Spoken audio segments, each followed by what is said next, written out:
Welcome to the Pathways to Surrender podcast. I'm Michael Warmoth, and thank you for joining us for this guided meditation. Please note that these meditations are recorded in a tropical setting with the windows and doors open, so you will hear birds and other sounds. Try not to let them distract you from the words. Let's take a moment now to just get settled in,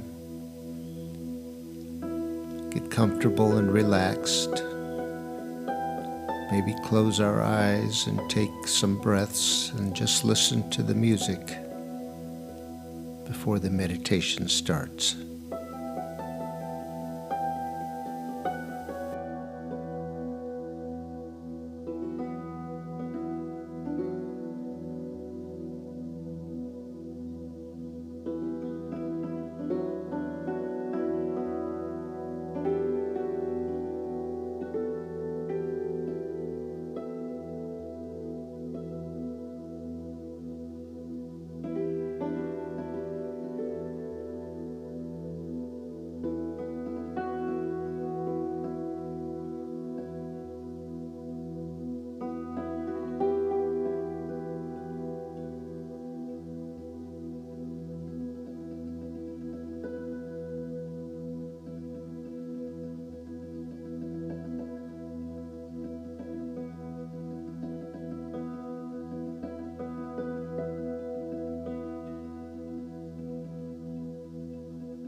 To some degree, most of us have lived by the idea that if there is something we want, we must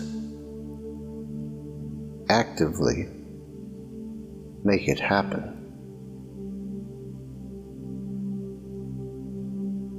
That if there's something that we need, something that will make us happy, we must go out and seek it. It is up to us to make it happen. That is because we live by will, which means that we are actually seeking to distract ourselves from what is real in the moment. We have engaged our will and our mind to be planning and organizing to try and control what is around us, what is within us. But as is becoming apparent for so many of us, this has not led us to happiness or peace or a joyful life or fulfillment It's just left us tired and worn out. The use of our will is our biggest problem. It is the biggest obstacle to finding what we really want, which is to feel at peace with the world and with ourselves, to trust in our lives. Will is the opposite of allowing. And allowing is the energetic state that will bring us peace. The use of will is a state of blocking and controlling, directing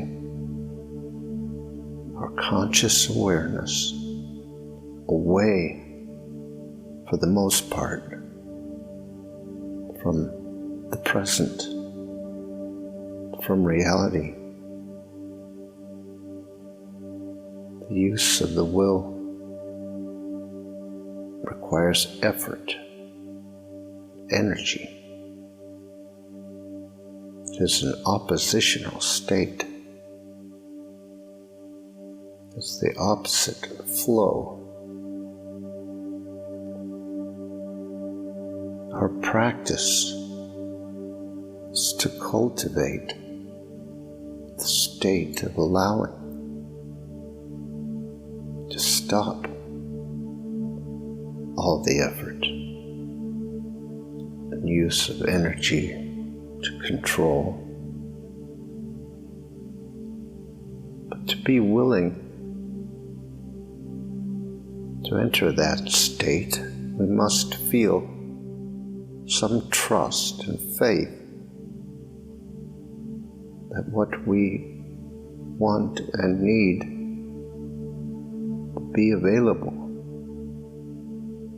if we stop controlling, if we stop using our will. The use of will in our lives ranges from the extremely subtle to the extremely gross. There are times when we wouldn't recognize that we are using our will because we are so accustomed to it. It is our way of being. And there are times when we can feel the opposition we are living just by the symptoms and the pain and the despair, the suffering. So, how can we find faith and trust that will allow us to cultivate that state of allowing? Consider this: the ego is well documented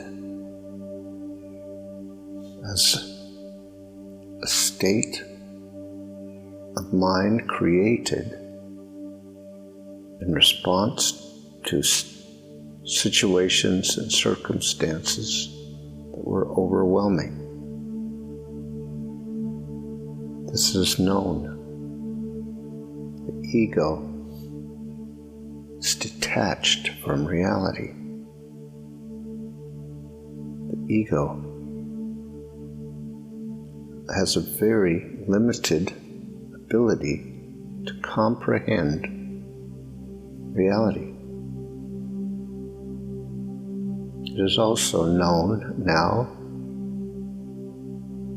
that there is a single unified power, which might be called consciousness, that is behind all creation, the source of all creation. This is understood by scientists, but even more deeply understood by mystics, and has been for thousands of years.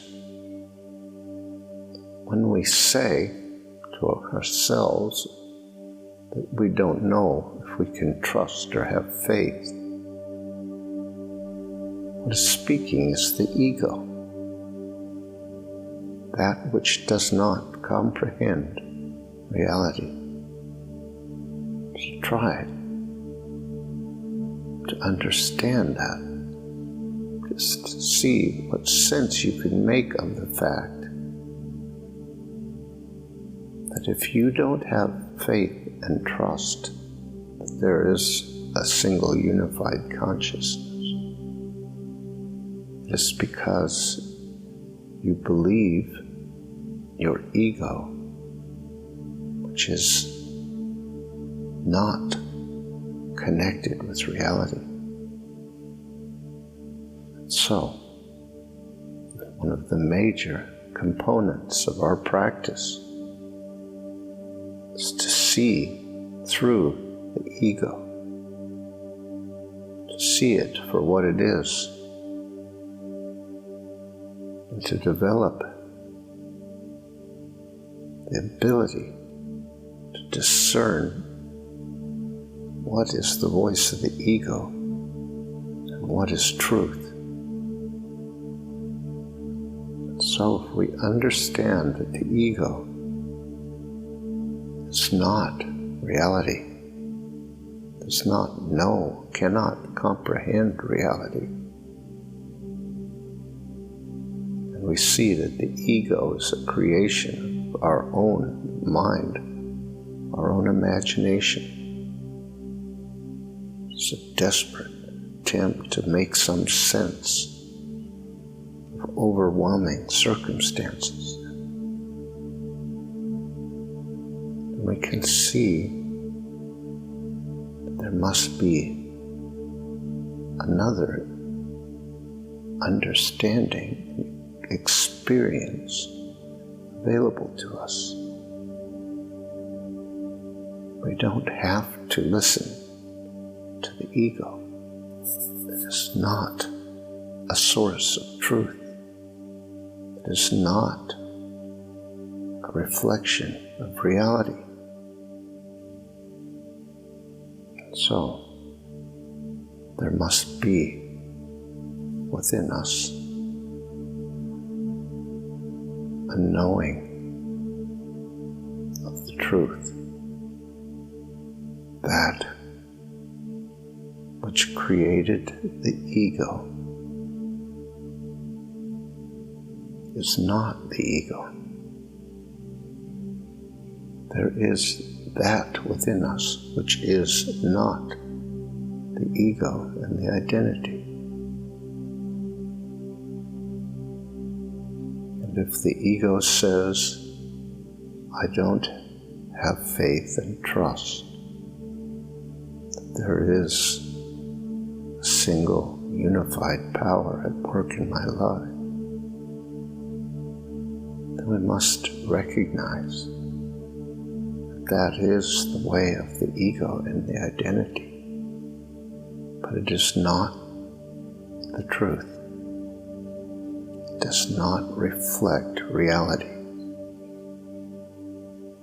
That there is that within us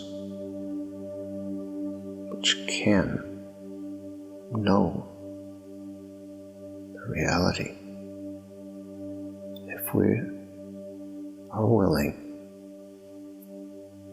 to accept that the ego and the identity are not truth. When we see it like that, it can seem that there is an awful lot to give up. There is all the effort we have made to make ourselves into something that we thought was what we needed to be. But the truth is, the only thing there is to give up is that which is not real. It's not true. Reality is much better than the illusion, because we have shielded ourselves from reality for so long.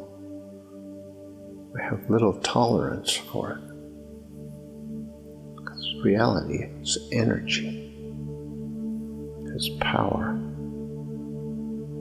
is creativity and spontaneity. We have been all about control. And so, now we have a choice. We dedicate ourselves to an illusion that cannot bring peace, cannot create peace, or we dedicate ourselves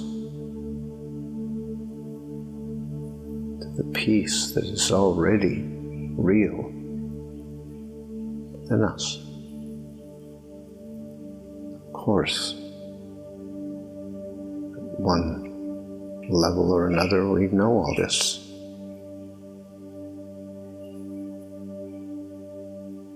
But we are defeated sometimes by our need to feel safe. And so find ourselves returning to the illusion,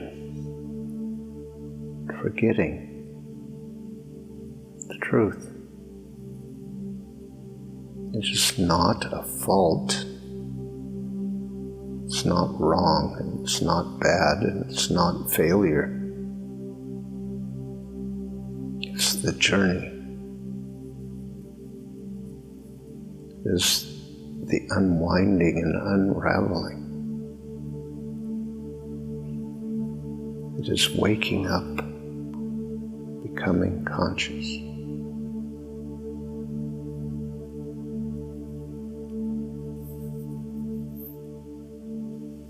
In every moment, we make a decision. Let us become conscious of that choice. Will we trust and allow the truth, or will we call on our will and try to make things happen? The choice is always for us.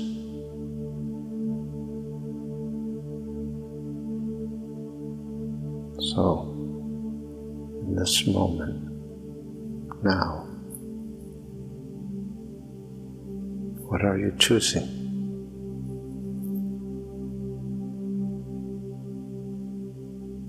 To bring ourselves out of the dissociated state, trusting and believing the ego.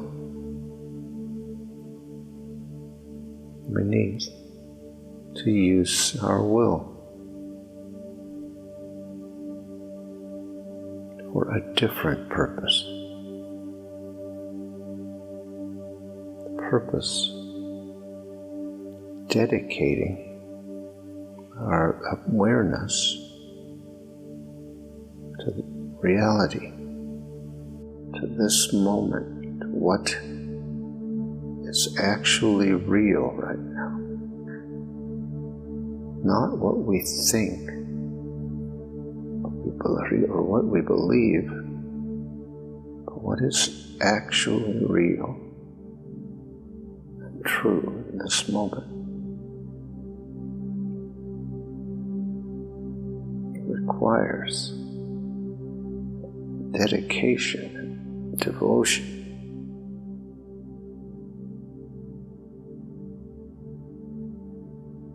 To changing our focus, attention. It is the only useful use of our will to break the habit of dissociation and controlling. Are you willing in this moment to take that choice and change it?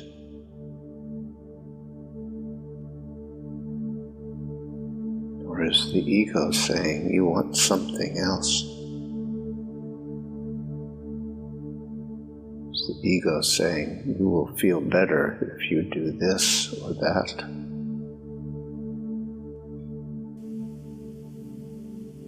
That which is not the ego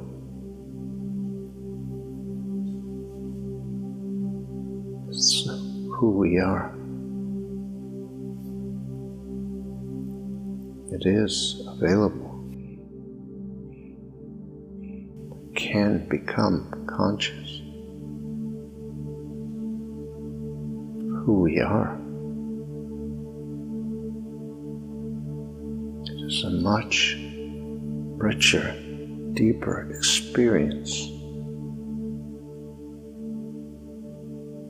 than the imaginary, illusory state of believing in the ego, in the identity. And yes, it can be messy. Times we have forgotten how to live in peace with ourselves.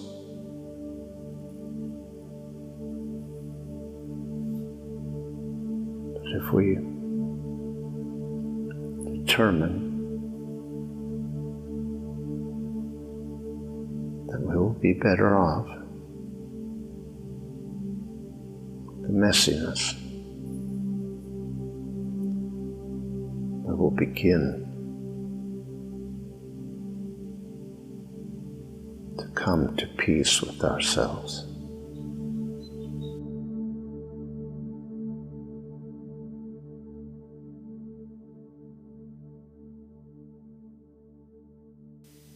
Thank you for listening to this episode of our podcast.